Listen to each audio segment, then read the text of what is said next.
Hi there everybody, and welcome to another video. On today's video I have this Audi A4 2011 S-Line version, and I'm gonna be changing the front brake pads in this car. This is a 2011 and it's a petrol TFSI. These are my pads here. The set I've got from Brake Fit. Part number is that one there, PD3362. It shows you there the applications of the sort of cars it will fit, but I wouldn't just go by this number. If you're gonna do your car maybe of different engine size, or a different model, whatever, which means you may have slightly different pads. It can differ, and also if it's a slightly different year or whatever.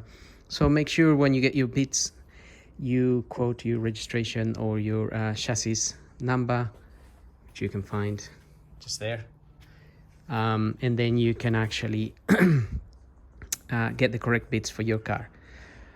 So anyway, I'm gonna start by opening the brake fluid reservoir, which is why I've got the bonnet open here, and the brake fluid reservoir is just here.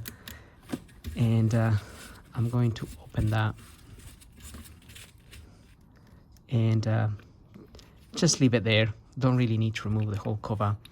The reason I take that out, I open that, is because we're gonna push the pistons back to fit the new pads in, and when you push those pistons back, the fluid comes back up, and if that is closed, you have a resistance, and if you persist on pushing the piston, then you can damage the brake servo and whatnot. So very simple, open the bonnet and open that before you start. Now also, when you press the pistons back, the fluid that comes up sometimes can overflow if the reservoir here is too full. So sometimes as the pads wear down, the fluid goes down, and people tend to top up the reservoir. So when you top it up, it means that when you push the pistons back to fit new pads, that fluid can overflow. If you put a little bit, that doesn't happen, but sometimes people top it up to the max again, even when the pads have worn down quite a lot, which means fluid will definitely overflow. So just want to prevent that. Maybe put some paper around here, just in case, and then you can, the fluid will be absorbed by the paper. Put a lot of paper though, if there is obviously a lot of fluid, then obviously you save yourself the having to clean all the area there, because this fluid is a bit corrosive. So if it goes down there, it can cause corrosion in time, unless you clean it properly, which means you will have to remove this cover here, and it's not difficult, but just adding to the job. So enough blabbering there. Now what I'm going to do is I'm going to get the car up, remove the front wheels, and I'm going to show you how I do one side. So the tutorial will be focusing on the one that has the sensor in it. So one side has a sensor for the wearing of the pad, and the other side doesn't. So we'll do the side with sensor. Right, so I'll get the car up and remove the wheels, and we'll start the job. I'm doing the other side first. So I just wanted to say, you're gonna need something like a Jeep clamp here to push the piston back on this caliper. So, and the other tool I'm using, the one I used to remove the caliper bolts, is a 13mm ratchet. So I'm just gonna finish this side, and then I'll concentrate on the other side, which has the sensor in it.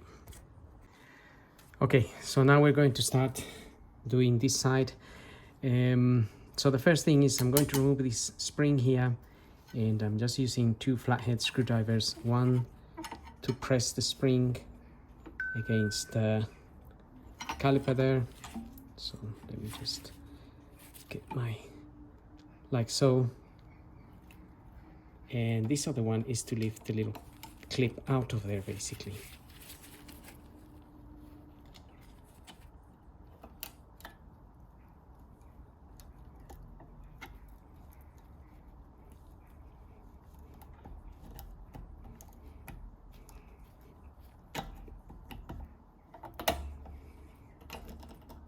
Okay.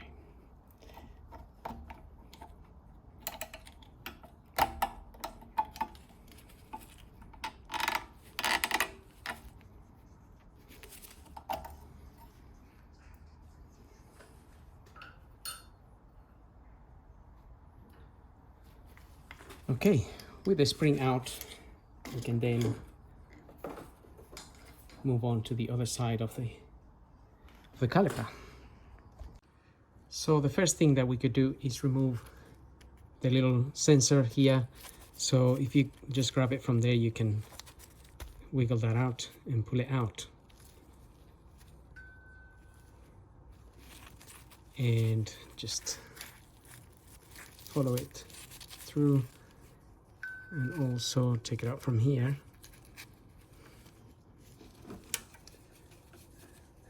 And then after we'll change, I've got a new one, so we'll change it. If you found that your sensor is in good conditions, I mean, sometimes they haven't really got to the to wear out yet, to the point where they wear out, you could reuse it. It wouldn't be the end of the world, but I'm guessing if you are changing your pads, it's because they are worn down. The thing is with mine is that they are a bit worn down, but not tragically worn down yet. But there is another reason I'm changing them. It's just because this car is actually for sale, and if the next person that buys it is going to use it extensively or not, those pads are already quite low, so I rather they are new, and then we have no issues. So anyway, now we have a 13mm bolt sitting there.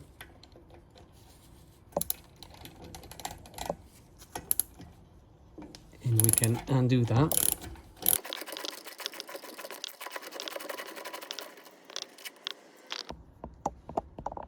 And then there is another 13mm just up here.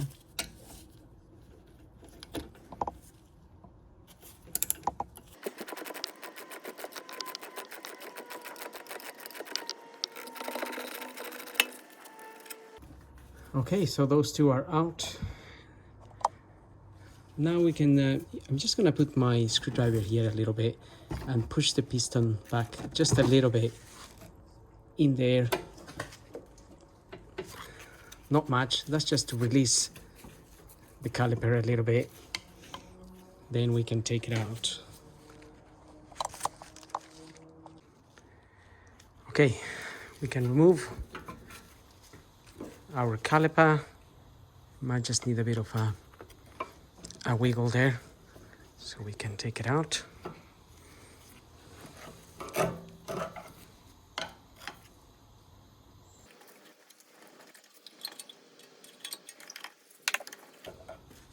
Just remember, this caliper is about 8 kilograms as written in there, so it can be a little bit heavy once you take it out. So you don't want to drop it because you may damage the hose, the brake fluid hose. So just be careful. I'm gonna use a cable tie as well, actually, so I can hang my caliper up there together with that.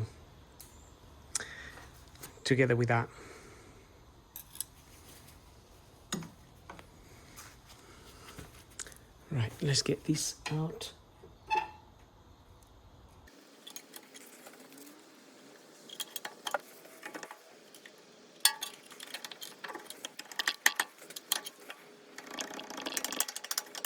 Okay, that's our caliper out. So like I said, it is a little bit heavy. Don't drop it. It could damage the hose. It could even rip the hose. So that's something we definitely don't want. So I'm just gonna put my cable tie here.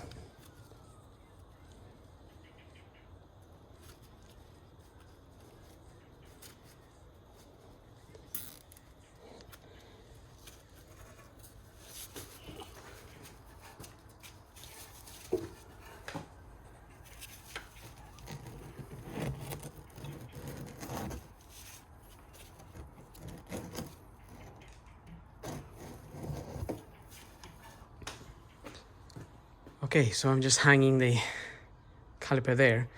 So these pads, we can now obviously remove them. And actually I may use one of these pads. This side gets a little bit stuck.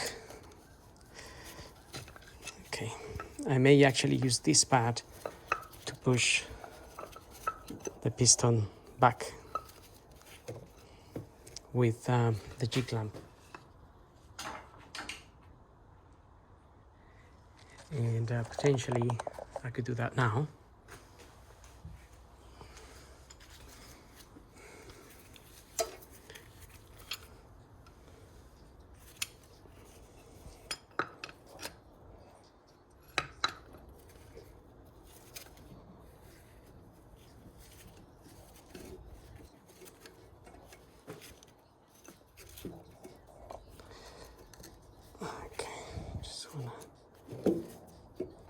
In there a little bit, and now this isn't gonna take a lot of force, by the way. It's just but if you try to push this piston with your hands or something, it's very difficult. So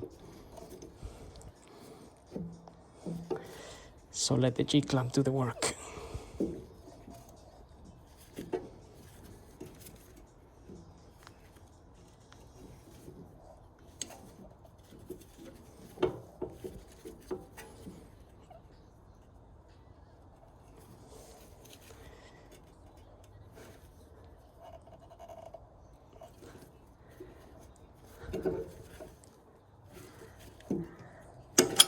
Okay,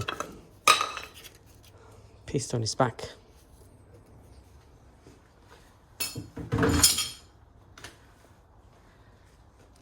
Happy days.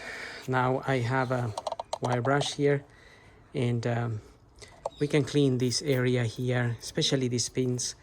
These pins are where the pads slide. So we could just give them a brush just to remove any bits that can cause the pads to get stuck and whatnot.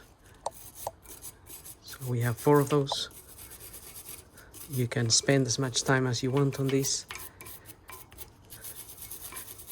Get them as clean as you wish, because those pads will be there now for a while, 40,000 miles or so. I don't know, it depends on the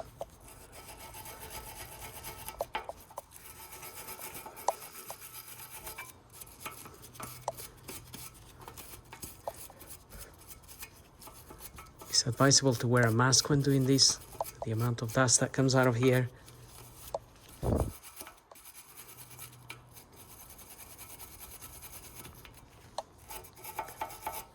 And also you can wire brush around the piston here, and obviously the caliper a little bit. Just give it a clean. I'm using a very soft wire brush which will not damage this rubber here. There is a rubber around that piston, and it is important not to pierce it, because if you get it pierced, then water will get in there and that will be the end of your caliper.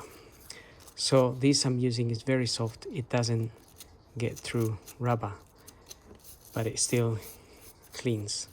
The other wire brushes, there are other wire brushes that are really hard, and they pierce very easily. So normally I use those as well. I use those for different areas, to be honest. Some more stubborn areas, like these areas here, I could easily use my other wire brush.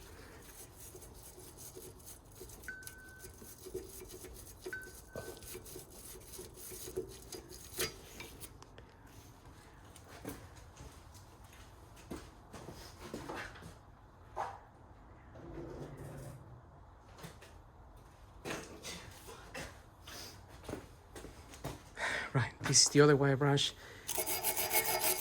This one is a bit better for kind of things here, it will remove most things. However, if you use that on that, it will damage it.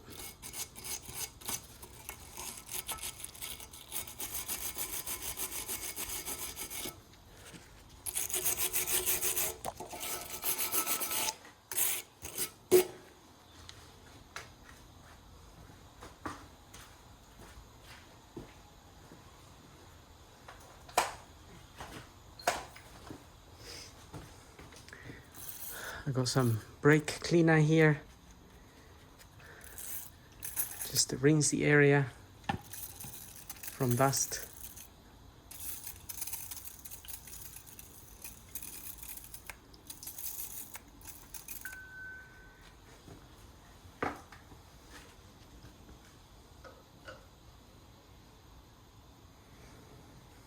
These pins here, by the way, they do actually move. These little pins in here, and these are the little dust covers as well, dust or water covers. Also, you can inspect them, make sure they're not broken or pierced or anything like that. You don't want to damage those either with your wire brush, because they can, if water goes in there, these pins will seize, and again, that will just make your pads wear unevenly. Right, so with that said, I'm not going to touch these pins. You can remove the dust covers and put some grease on them, but in this car is only done, is about 40, no, I think it's about 50,000 miles on it at the moment, so it hasn't got a great deal, so we don't need to go all the way into stripping those things. So now,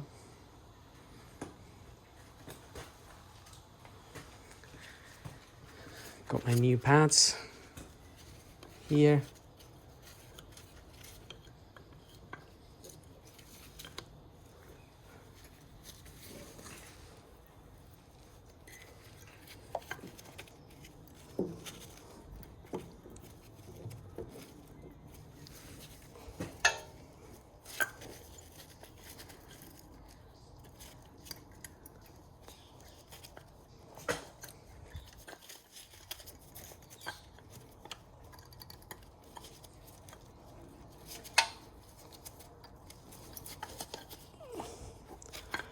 Let's get that pad in first.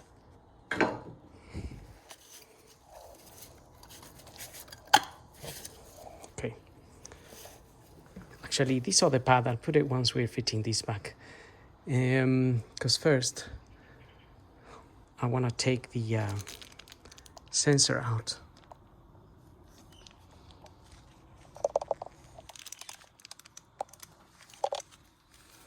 So this here is the sensor bit,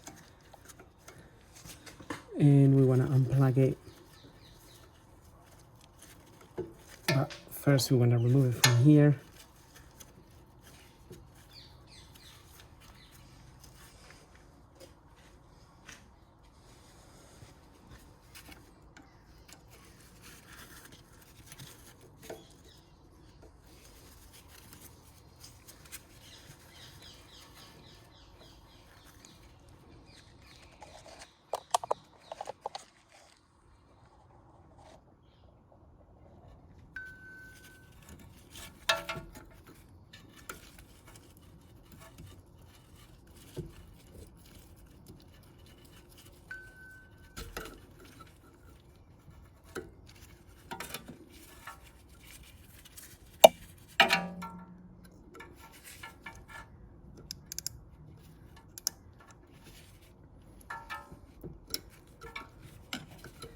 There's a clip just there, this one here. You want to press that and disconnect this sensor, but it can be a little bit hard, and that's why I'm trying to use my screwdriver. Otherwise, you could also lift the actual connection from here.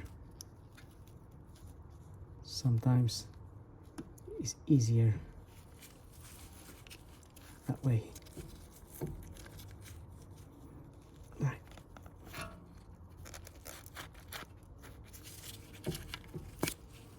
yeah. Okay, new sensor.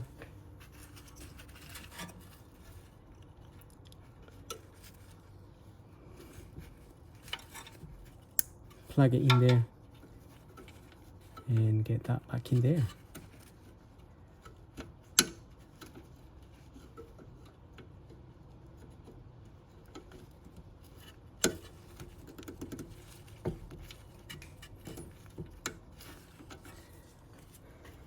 That's it.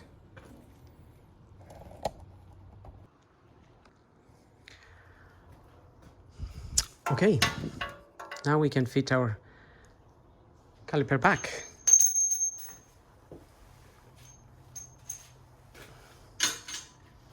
So I'm just gonna cut cable tie here.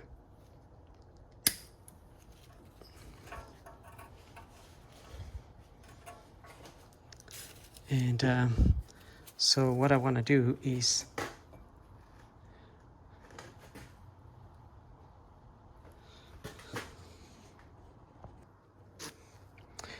okay, so we can get our the pad in there.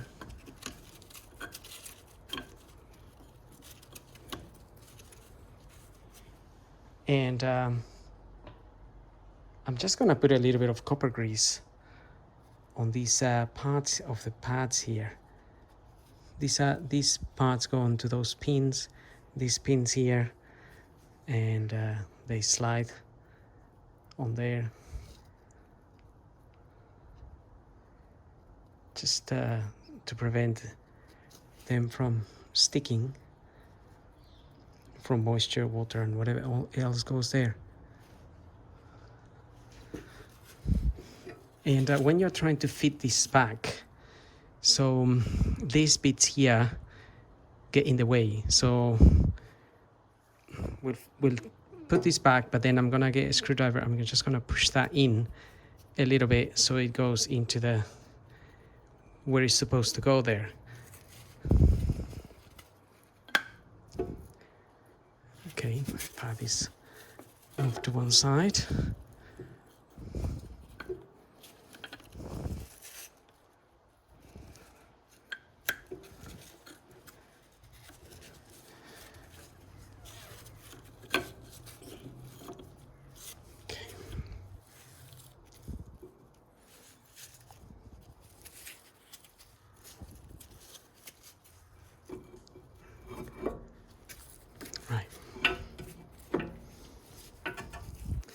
Okay, so on this side it's not going in, and that is because of that pin at the bottom that sticks out.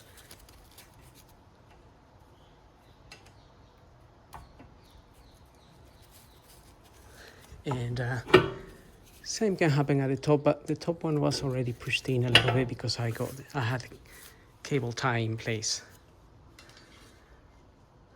So that is in now.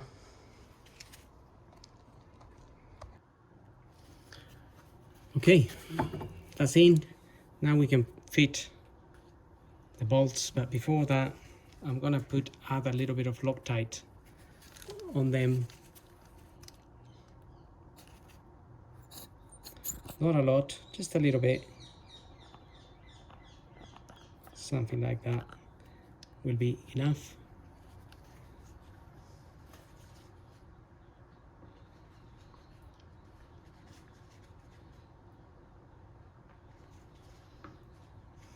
Okay, so I got it on both, and now we can get this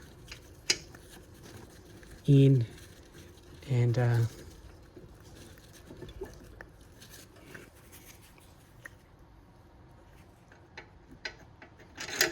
try to get them in by hand a little bit. Make sure they're going in the correct direction, but you will soon feel resistance on this. Okay, so that wasn't sitting properly.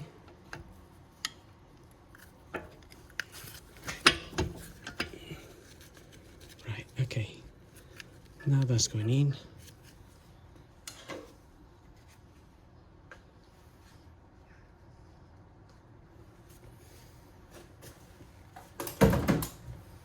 So unlike other calipers, these bolts, you screw them in a little bit and then they get hard. You can't really screw them, you can't really put them in anymore with your hand. So you just have to, I guess, trust that they're going in the correct way. But at least you know they're going in a little bit. Then you can use your ratchet. And in this case, I'm using this ratchet. This is a torque wrench and it's set to 30 Newton meters. So 30 Newton meters is the recommended torque for these two bolts.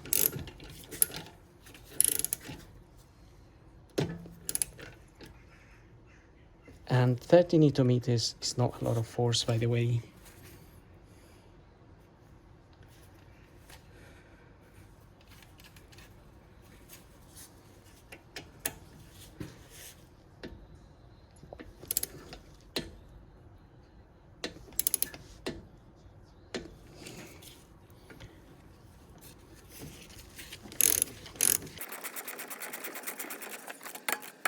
Okay.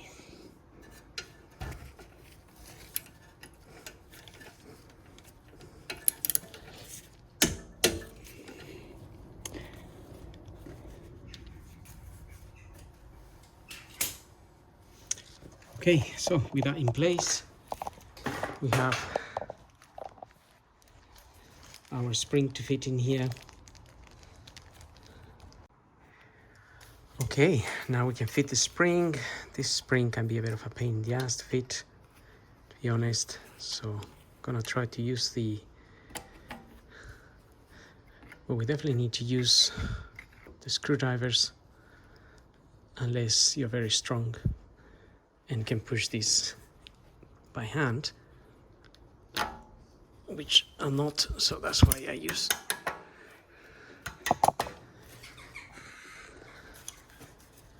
the the screwdriver. So that's it. No major dramas there. And then now we have our sensor here. The sensor, you can fit it in there. Right, I got the sensor goes in that little hole there of the pad. It literally slides in there. Just press it in and it will lock itself in there. And put it where it was before. So obviously it went through here as well.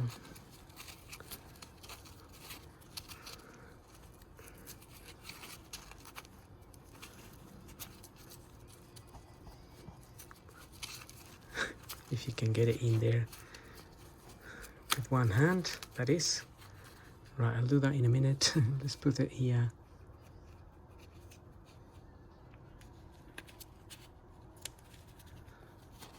And you just need to put it through that little hole there. That's just a little guy there, so it's not floating around. So I'm gonna go ahead and do that now. Okay, with that done, we're pretty much done here. I just have to fit the wheel back in here now, and we have, just to double check, you have your 13 mil bolts nice and secure, 30 Newton meters. We use some of that Loctite. Your spring is back on, caliper is there nice and secure, and your sensor is nicely fitted there. So no dramas there. Fit the wheel back, and I'll see you guys at inside of the car. We're gonna pump the brake a few times before we check the fluid or before we do any driving. Okay, got the wheels back on, and now I'm just going to the first thing, pump the brakes a couple of times just until the pedal is hard. It's just gonna go all the way in probably the first time you press it.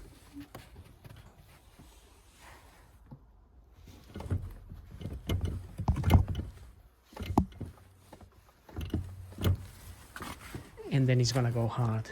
So basically we're just pushing out the piston out a little bit so the new pads sort of adjust to the disc, and that's why the pedal goes all the way in.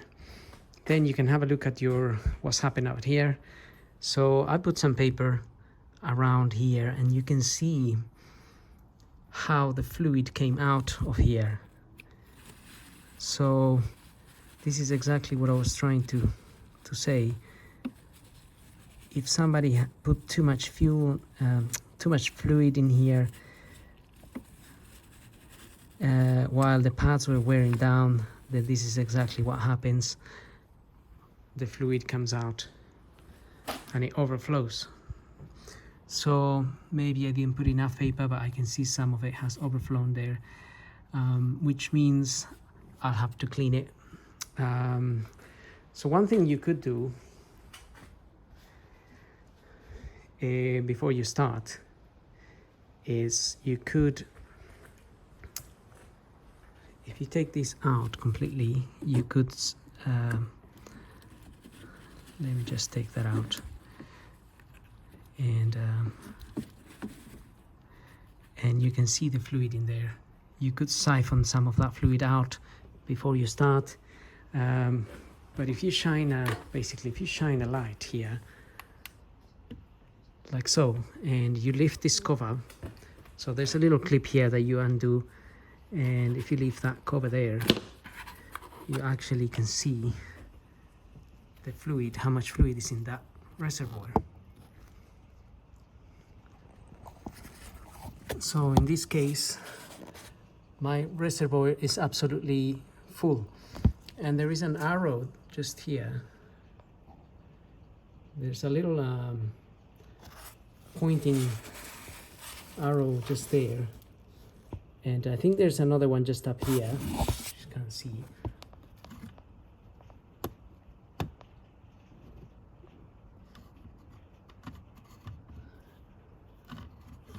So a bit difficult to see, but there is a little mark showing you the minimum and the maximum there, and the maximum is just above that line. The arrow at the bottom is the minimum, so obviously if you're at the minimum you want to top up a little bit. If you're at the maximum, if you're at the max before you start changing the pads, then this is going to happen. So now I'm going to close it, and what I will do is, it actually is a little bit too much in there at the moment, so I may need to siphon some of that out, but I will rinse the area with water. Luckily I have a hose and a power hose, and I can rinse the area. But if you haven't got those kinds of facilities and things, then obviously it's best to avoid this kind of situation by maybe siphoning out the fluid out before you start. But anyway, having said that, we're pretty much done here. So I hope the video helps. Don't forget to subscribe, and we'll see you on the next video. So if you have any questions or any queries, do let me know. If I know the answer, then I will answer. If I don't know the answer, then I will answer I don't know. So anyway, hope the video helps. Thank you for watching.